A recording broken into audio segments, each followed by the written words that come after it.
Light तोडणार. त्यामुळे म्हणजे अशा पद्धतीची गळचेपी आधी पहिली बंद करा. सरसकट जो मे महिन्याचं बिल आहे ते तुम्ही जून मध्ये करून देत असाल तर कसं शक्य आहे? जून मध्ये बिल किती 25% येईल फार तर 100%. मे महिन्याचं बिल 20,000 रुपये आलं तर जूनला पण 20,000, जुलैला पण 20,000. अशा पद्धतीने चुकीच्या पद्धतीचं हे करू नका. तुमचे व्हिजिटर आहेत ना ते व्हिजिट देतच नाही असं माझं स्पष्ट म्हणणं आहे. घरं उघडी असली, दुकानं उघडी असली तरी मीटर रिडिंगला येत नाही असं माझा इथे स्पष्ट आरोप आहे. आणि ही जी सरासरी बिल आली आहेत ना, स्पेसिफिक जे नंबर हे सरासरी आले त्याच्याकडे तुमच्या ऑफिसर घेऊन पाहणी करा.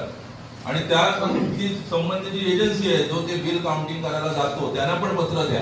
त्यांचं काम हे आहे का एकदा गेल्यावर बंद दिसलं तर सरासरी बिल काढणार नाही ना, त्याचे पैसे देतो आपण. कधी कधी बिल पण घेऊन जातो, तो डायरेक्ट नसेल तर कुठेतरी टाकून जातो. अरे त्याची जबाबदारी काय? प्रत्येक बिलाला आपण पैसे देतो ना, एजन्सी देते ना पैसे. मग त्याचं कर्तव्य काय आहे? त्या ग्राहकापर्यंत बिल देणं ना. बिल बाहेर लावलं, वाऱ्याने उडून गेलं, त्याला माहितीच नाही बिल आलं. आल्यावर बघतो ते सरासरी बिल आलं. पण जी आपण एजन्सी नेमली त्या एजन्सीचं जे काम आहे ज्याचे त्याला पैसे मिळतात ते प्रामाणिकपणे न झाल्यामुळे त्याचा त्रास सामान्य ग्राहकाला होतोय ना. त्यामुळे त्या एजन्सीला आजच पत्र काढा. जी सरासरी बिल आले आहेत ना त्याचा त्यांना रिपोर्ट घ्यायला सांगा. 365 दिवस त्या महिन्यात तो एकदाही माणूस नसणार घरात स्वतःच्या. चुकीचं आहे ते. हा विषय आहे तो कशासाठी आहे?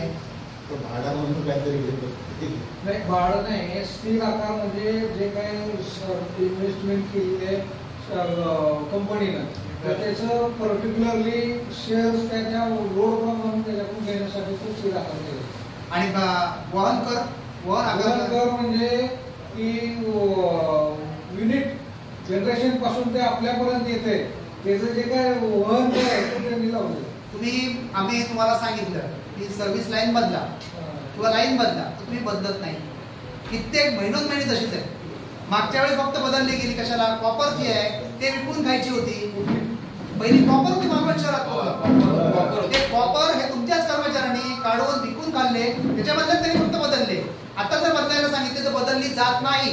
मग वन कर कशासाठी घेता? आमच्याकडे आकार घेता. कारण काय?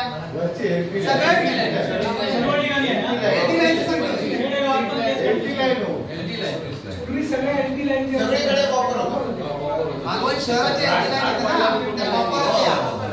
हा वहन कर तुमच्या आपल्या सर्व्हिससाठी नाहीये. जनरेशन पासून आपल्यापर्यंत तुमच्यापर्यंत आपल्यापर्यंत माझं म्हणणं तो वहन कर आहे. माझ्या मीटर पर्यंत तुम्ही सांगत नाहीये. ते सर्व्हिस लाईन वेगळी आहे सर. माझ्या दारापर्यंत तुमचा जो पोल येतोय ना त्या पोलावरची ती पण तुम्हाला तार सांगितली बदलायला तरी बदलली जात नाही. त्याला जॉईंट मारून वापरली जाते. अजून कोणते आहेत तुम्हाला माहिती दाखवलं नाही. ते आमचे ज्या लाईनच्या बदलायच्या आमच्या अपेक्षित आहे एका बिल मध्ये आहे बघा 2200 रुपये 22,224 रुपये एका बिल मध्ये आहे बघा. वन आकार आहे बघा, वाचा.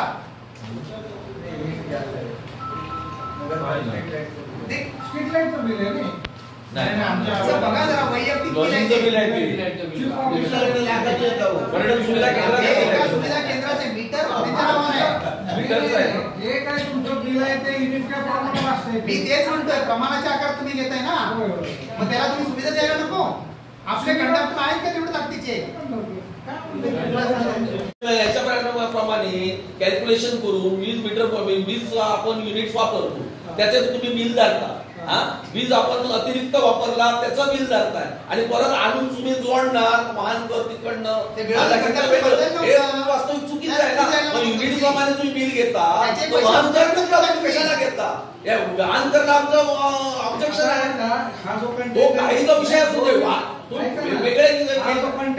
टॅक्सेस दाखवले चुकीचे आहे. यामध्ये काय असावं, वहन कर किती असावं, काय असावं हा माझा विषय नाही. हा MRCचा आणि कंपनीचा विषय आहे.